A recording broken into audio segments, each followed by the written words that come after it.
for so long.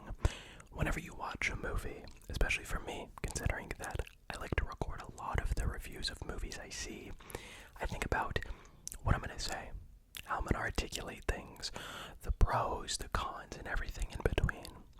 And when I saw Sinners, one of the rare few times I said, I gotta wait.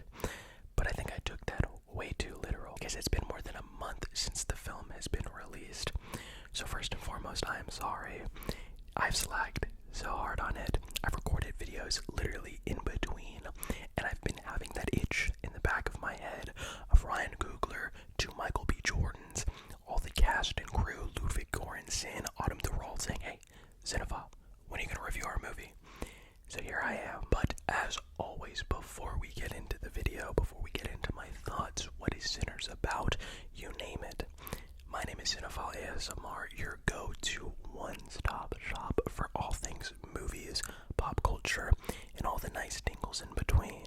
So if you haven't already, like this video, comment your thoughts on Sinners, subscribe if you haven't, and hit that notification bell on top of following me on my Letterboxd. This is where you are going to get as up-to-date current loggings and thoughts of all the new and old movies that I have watched or rewatched before I hit the record button. And also, go follow my TikTok. I love that page so much. It helps because I can upload when I don't have the time to set up a YouTube video and to edit. Those are more of the short form snippet thoughts that you get of all different kinds of series. So, we got that out of the way. I'm really excited to talk about this movie, but of course, what is Ryan Coogler's Sinners even about? This film is set in Mississippi in 1932 as Smoke and Stack, twin brothers that go by the Smokestack Twins, return to their hometown in a gleeful hope of building and starting a juke joint that is going to bring the town together unlike anything else. But their plans immediately get put into question, and also their lives, when something supernatural, evil, and perhaps vampiric starts to threaten everything that they've had planned. So it becomes less about a fight for their passions and music and soul, but also a fight for their lives. Frankly, there is about 12 dozen different angles that I can start this review or discuss when it comes to this sandwich of a film, where each condiment is a layer of video within itself. And so I think I first want to talk about what I think is now a privilege, having been a month from the film's release till now, the perspective had, and by far the thing that I am most grateful for, which was not recording a video the Thursday that I saw it, because I feel like this film exists, and then there is this second life that this film is continuing to live within. And this film kind of is the moment. I think every year, to certain degrees, there is films that are of the moment.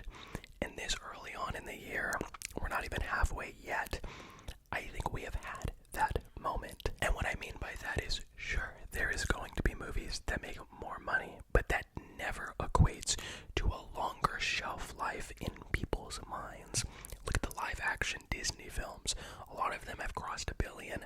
Nobody talks about them at all.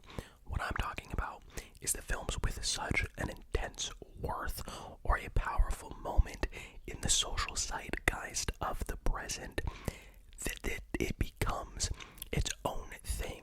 People talk about it. You love to engage with it. Everyone has their own different interpretations or opinions or things they liked and didn't. Sinners is that. A film made for $90 million. A film that came out opening weekend to great numbers. And look, I'm going to harp on the numbers for a second, but take this from me. Numbers never equate to the worth of a movie. If a movie is bad and it does well, okay. But if a movie is good and it does great, that fills my heart with so much love. And never in my lifetime, and I think I can go out on a whim and say in your lifetime as well, has a film almost done just as good, if not better, in its second weekend, considering how much it made on its opening weekend. And that was it for me. I think that was the moment that I sat back, because I think when you live on social media, as I do some days, and everyone is echoing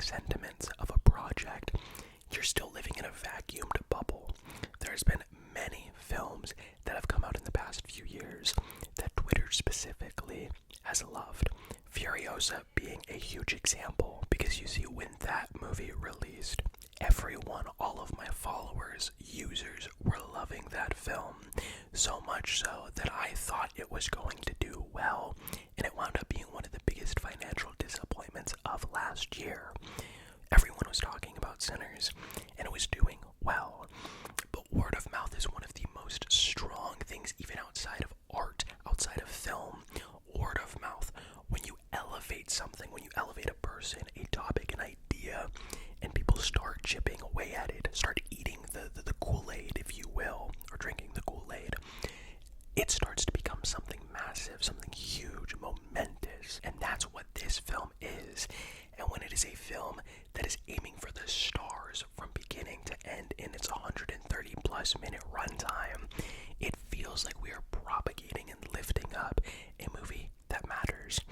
And this film's worth and its footprint and the reverberations because of are being felt in all these different facets.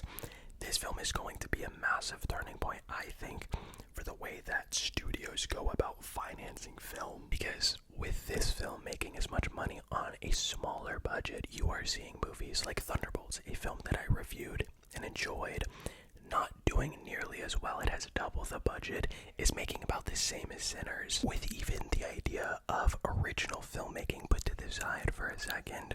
The cocktail of Oppenheimer and Sinners, both utilizing 70mm perfs and making this film as big as possible on a technical level, is literally changing the state of movie-going experiences. There's a video that Coogler made describing the different formats and where you can see the film, and I think it is moments like this, the interactions, that are actually unfolding a whole new level, an era of movie-going right before our very eyes.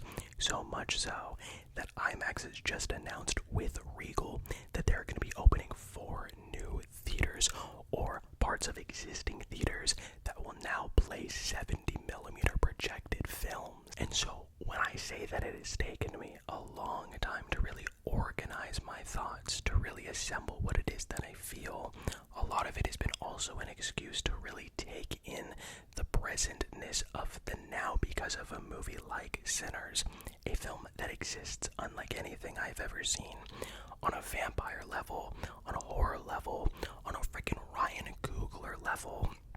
And so yes, it did take me a while to really assemble my thoughts, but this film is changing everything as we know it. But you really can't comment on this film without really opening the conversation up to Ryan Coogler as a filmmaker. So let me kind of discuss the fact that, like, I think this guy is really going to be the spearheader of an industry that for a long time has been in dire straits, that we're still feeling the ramifications of within streaming, within home video rentals, with the pandemic, with the strikes, everything. There's been all these signs and indicators that the industry will no longer be a vessel for storytelling that pushes individuality, that pushes unique artistic integrity, but more so something that can be safe so they can make sure they'll get a return on the budget. But this is different.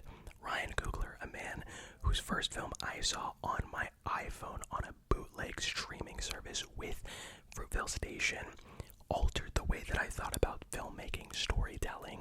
I to this day think that may be within my top 5 favorite debuts ever put to screen. A debut really is something that rides on the shoulders of an artist more than any other film after. Every film you get more and more crew, you have the notoriety of the film you did previous, things are bolstered, but when it's your debut, you're an unknown. So for Coogler to take the story of Oscar Grant depicting his last days before the tragedy of his murder is maybe like the craziest thing that you could ever do as a debut. There's reverence, authenticity, and then your own stamp as an artist. It was the first time in every single project he would do thereafter collaborating with Michael B. Jordan. And then he follows it up with Creed, a movie that has no right being as genuinely excellent as it is, not living in the shadow of a film before it or of a franchise before it, not trying to replicate the greatness of Rocky, but living and breathing as its own organism. I really do not have to go on about Black Panther. that had in the MCU, despite the fact that the MCU hasn't really evolved beyond the greatness of artists like Ryan Coogler and James Gunn now. That movie's amazing, and I really do think this man, including Sinners, is 5 for 5. I love Wakanda Forever. I really, really do. It's by far his most messy. It's his most bloated. I truly think, though, the flaws of that movie have nothing to do with Ryan Coogler. The Ironheart inclusion, the stuff with Everett Ross, that all feels like meddling from people above and higher than Ryan Coogler. The stuff that he does get to exist within, the dichotomy between Wakanda and the stuff that Namor and his tribe feel, the forceful back and forth that they have to go through. It's amazing. I think it's a grieving process for all the members of the cast and crew. And then we have Sinners, a film that feels like the penultimate opus of a filmmaker's career who's been in the industry for 50 years. But this man isn't even 40 yet. And I really do think that he is the greatest modern filmmaker that we have of our time, who melts budget, idea, and thematic weight in incredible worlds and characters, and utilizes the technical elements that make a movie great shine to the skies. And so there I was, Thursday night, gearing myself up. I rewatched Fruitvale Station mere hours prior. I was ready. And then what followed was almost 2.5 hours of this overwhelming feeling that where I was sitting, the theater I was in, the movie I was watching, was going to be the thing that if I do get old, I'm going to have some straw in my mouth, sitting on a wooden rocking chair, looking at my family and saying, you just had to have been there. You had to experience this movie, because it is going to exist in a world unlike anything else. And I adored this film wholeheartedly, if you couldn't tell. Coogler has this insatiable knack for getting the greatest members of different departments that work in unison, that work in ways that feel almost befitting of the narrative of Sinners, which is like a band, which is like a group. You have him doing the vocals, but he also does the guitar, he does the drums, he does all these things. But then you have a DP like Autumn Durald, and might I add the fact that Coogler, for all 5 of his films, has worked with nothing but a female-led cinematography grouping, and they're different. I think he's worked with a total of 3 in his entire career, and I think that just needs to be noted, because I think this man cares so much about bringing everybody in, creating an arsenal, creating a kitchen of chefs that have expertise and crafts and showmanship. But it's because of their diversity, because of what they've experienced, what they've lived with, that makes them so brilliant as well. But then you also have someone like Ludwig Göransson, who composes what actually at first I was like, this is a great score. I saw it 3 times. This may be my favorite of his, and that's saying something, considering that I think Tenet has one of the wildest soundscapes of a score that has ever been in my ears. This movie is built off of the back of everyone involved, and obviously you could say that about every movie, but when you have these ideas being thrown together, and you start the film with a boy who is just wanting to go to a juke joint and perform, and you have that juxtaposed to these twin brothers who want nothing more than to build this juke joint, and you juxtapose that with a town of people that want nothing more than to propagate and make sure that this juke joint works through what they can all apply themselves to. And so I think fundamentally at its core, and do not get me wrong, I'm going to talk about the acting and so much more, but at its core, that's why Sinners has hit me and shaked me unbelievably so, is because for the entire film, you watch especially that first half, and there's going to be a lot of conversation, as there already has been, about people enjoying the first half more than the second, but I think they're one and the same for a reason. I'll talk in a second.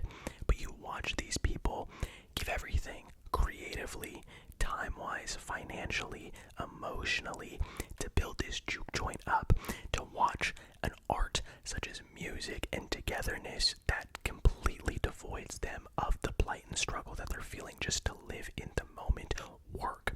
They wanted nothing more than succeed. Everyone gives their time, money, and facilities to this juke joint. And so when you watch that and you see a film that is bleeding and sweating with so much love, care, and energy from every department head, that is to me the greatest film about making a movie around. Don't get me wrong, there's movies about literally making movies, but Sinners to me thus far stands to prove that you don't have to make it a literal analogy or a metaphor that is showing, hey, we're making a movie. Sinners is about the art of music, the escape, the power, and the necessity for art, amongst many other things. But when you're watching a film that looks, feels, acts, and reckons with as much as it does, look dead in the eye, and show the necessity and how badly we need music. It is a movie about art, the perseverance of such, the dismantling of such, and the brokenness that comes with it. And that is, I think, why it took me so long as well to make this video. It's because I'm reckoning with a lot myself. I'm sifting through so much. And so a movie like this is not just something that I can take at face value. Again, I've talked about Ryan Coogler. The way that this movie is shot is dripping with so much depth, color, and texture. Autumn Durald really is one for the books. Last year she shot a movie called The Last Showgirl. She is going to be making history as we watch it in literal time with every project she works on. I've talked about Ludwig's score, but this film also is so heavily reliant on the actors. Look, I don't need to be saying anything of a proclamation that hasn't been said already. Michael B. Jordan is incredible. He plays two people, and each rewatch really does hone in the subtle nuances that both Smoke and Stag have, but how essential they are together. There's a reason why they're called the Smoke Stag twins, but a lot of that is through infamy of the things that make them such an imposing presence, the togetherness of them to kick ass, to stand their ground. But it's the more quiet moments they get to share with the people they engage with separately, that then when they're together you get to see those differences kind of dissipate and their togetherness shine. And that sort of professionalism in acting just comes from someone who's had it for all along. I've known about him since I saw Chronicle back in 2012. I'll never forget my sister wanting to see the Lorax, and I was like, no, this movie looks sick. And we watched Chronicle, my parents were like, we're never letting you pick another movie again. I sat back and I was like, this movie's amazing. I've known about his talent for over 15 years.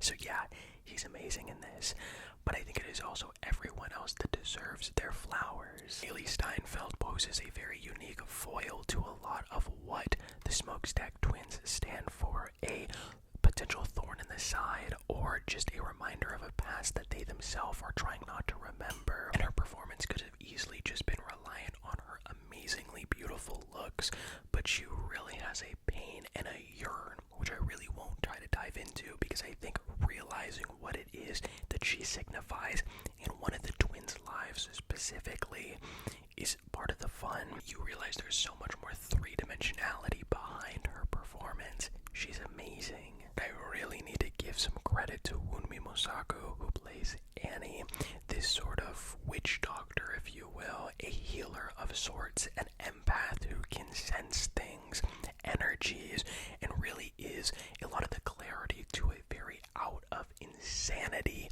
situation that all of them find themselves in. But it's her relationship specifically, again, to one of the brothers, and I won't say who, that had me basically a puddle. There's a moment where her and one of the twins reunite again off of a past that they have lived, slightly different from Mary and one of the twins sort of trying to put that in the past. There's just a lot of grief and hardship that is felt between her and one of the twins, and there's like a rejoining of them together, and the music swells, and then oh my god, I just got like the craziest chills just thinking about it. It sort of then cuts, well, intercuts to the people kind of gathering, readying to go to the juke joint, and it was that moment on a rewatch that completely like made all the sense to me, and that is going to kind of lean into what I thought was a flaw at first, but I'm going to actually wait on that for 1 second, because I think it's integral for me to clarify a performance in here specifically. Everyone is terrific in as per usual, as I'm starting to realize, there's a scene specifically with him, Stack, and Sammy in a car. He's retelling a story, and then there's audio that sort of intercuts as he's talking. That moment is kind of generational, but it did bring up a character, and I've waited as long as I could to talk about him. Sammy, Miles Catton, who the hell are you? This is your first role. A beating core to this film. The minutia, the glue that binds this film all together, the webbing that interlaces all the themes, all the ideas. He's the center point. A kid who is starting to become more into his own, born into religion, brought into the faith with a preacher father. The film opens and ends with him. The opening of the film plays again, but with entire different subtext at play. As a man at the crossroads, about to start his adult life, having to choose faith or music. And the fact there has to be one or the other is such a unique posit, because when things start to go topside, when the vampiric nature of the film rears clear, he begins to be this pawn in a way, because of his talent, his music, his voice. His soul is so strong that he melds both past, present, future, the living and the dead into one. And that kind of really intrigues the villain of the film, Remick, played by Jack O'Connell. But he is able, with his voice, lyrically, instrumentally, to win you over.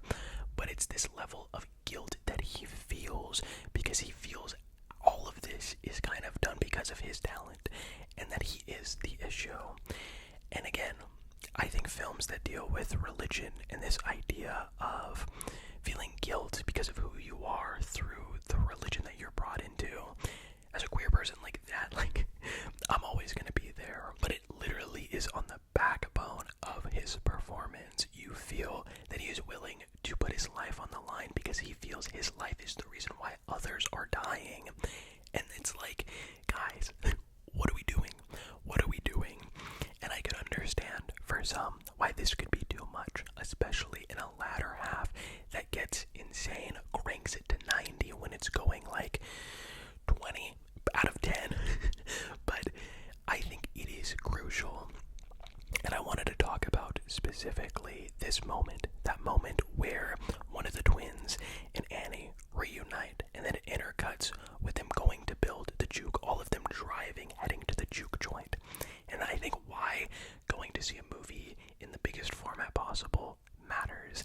I think this is genuinely the greatest use of 70mm around, because 70mm is only typically used in Nolan films to kind of inundate you with the grandiosity of a big moment. But what Ryan Coogler and Adam Durald are doing is building these moments where it's just characters engaging, loving, driving, and it's on this massive scale. And it was that moment, this moment where all these people are driving to the juke joint that was blown up on 70mm specifically. And I sat there and I was thinking, this is so interesting. This is so interesting. Why this moment? The music is swelling. It is a big moment, but what is the story trying to tell me? And I think this is the moment in the film on the rewatch, especially that third time, where it just all became clear to me that this is a tale of two halves. The one half, which is the building of a dream, and the second half is the dismantling of a dream. The necessity for a dream to exist, and the necessity of that dream to persevere. And I think, to me, I've talked about the sort of depth that is felt when you have a film that is about the creation and the prospering need of art made by artists. This is so much the idea that you need to have a group of people that want something as badly as you do to make art, to let the juke joints of the world around you, of yourself, thrive and to prosper. And I think I can understand why people could think that that second half of the film is a lot. There is this thing that I was like, wait a minute, because there is a final showdown that happens, and there are bodies that are being bitten. And I was like, I don't remember you being in here at all.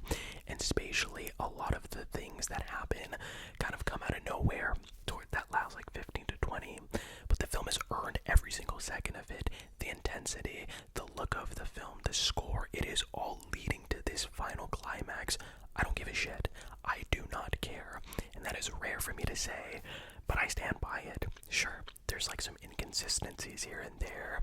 There's a particular like 2-scene cut where Smoke and Annie are talking. They're having a moment together in this juke as they're kind of barring themselves away from what's going on outside.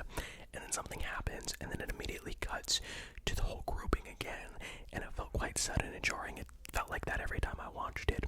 Outside of that, though, I think the pace and the rhythm earns it.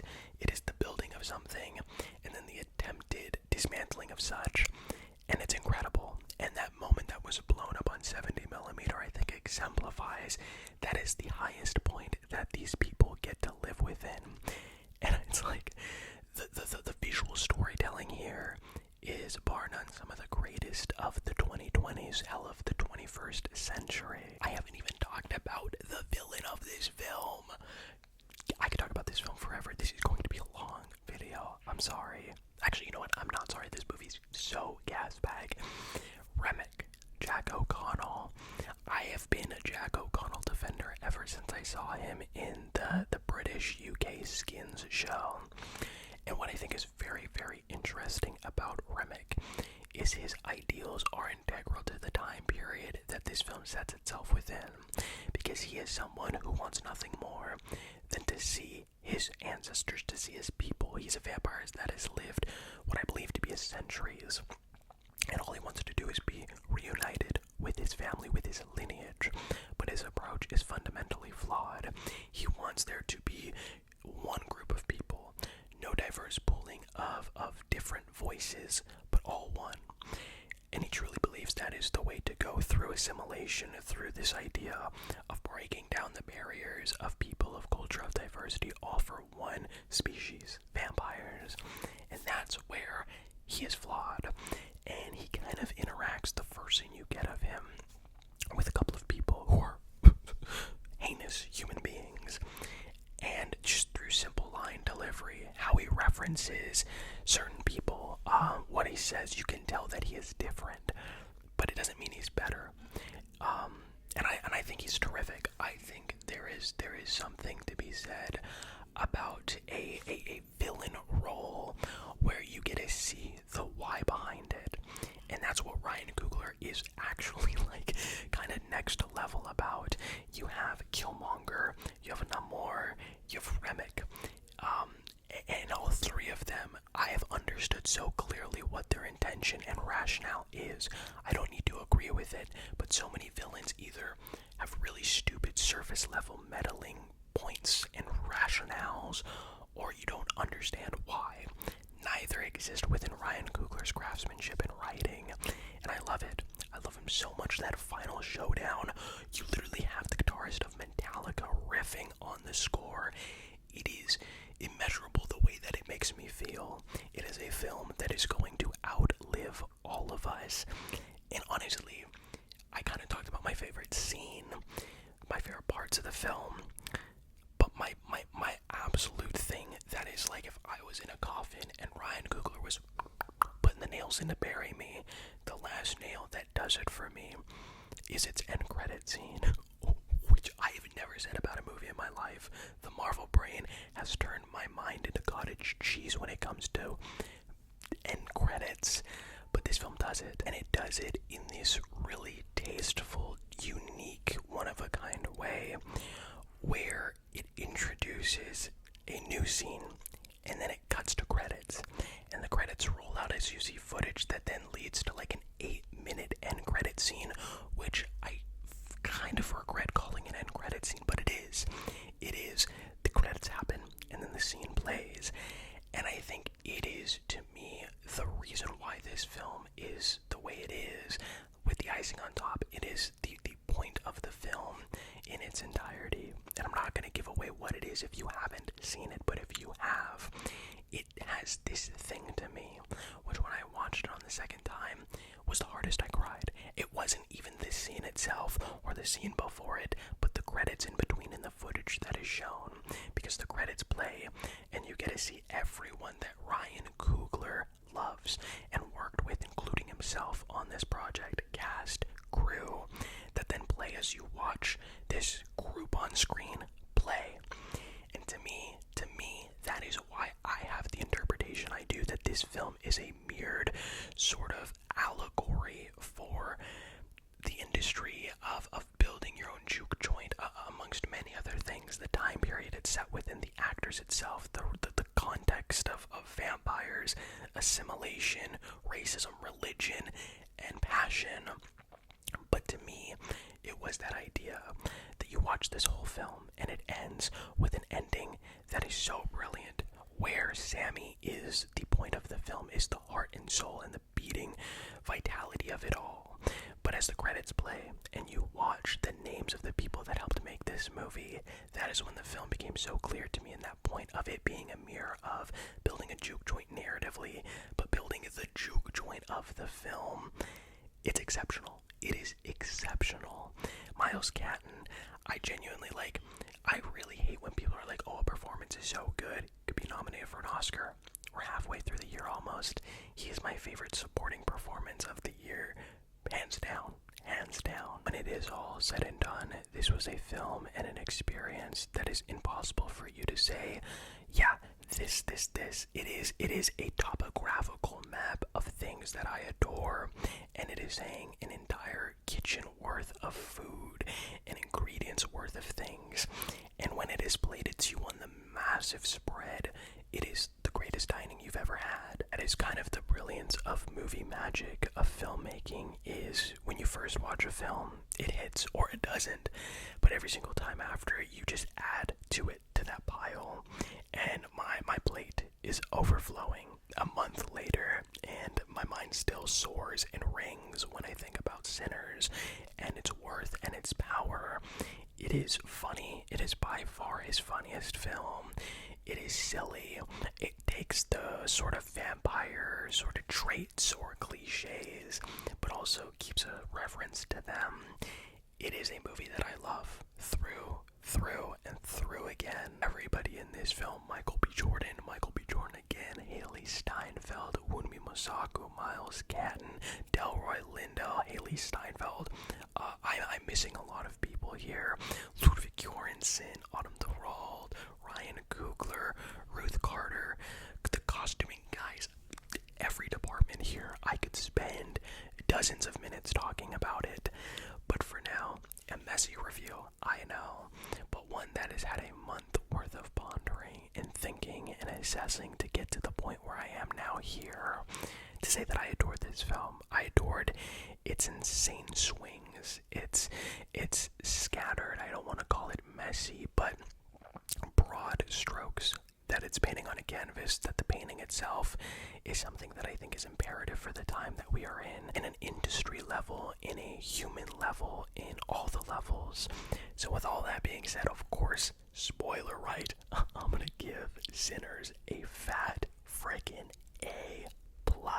This film as a whole, I will be really thinking about, as I have been for the past month. Scenes are etched into my mind that I'll really be hard-pressed to see any other film beat. This film is present in a way that I had no expectation or forethought could be. I love this thing. I love this thing so damn much, and I hope you did too. Again, this is a film about the power of collaboration through collaboration. So collaboratively, let's talk. What did you think about Sinners? What was your read on the film? Jesus Christ, I didn't even talk about the big 70mm moment where he blends the worlds. This movie's crazy. This movie's unbelievable. I was levitating in that scene. I think this kind of just shows that I could talk about every single scene and say that I was partially levitating. That 70mm scene is the greatest thing I think ever put to film. Wow. I maybe should have planned ahead a bit more, but I feel like for a film as big as this, you kind of just gotta go into the belly of the beast. Yeah. I mean, take that scene alone, that cinema is okay. This is healing. This movie is healing. And I think that's why I think movies are therapy. Movies are gateways into understanding yourself better. And I felt a lot more assured as a person, as a creative, as an artist, as a creator, just talking to you. This film is just healing. And the fact that I haven't talked about this scene Cinephiles goes to show this movie's one of a kind.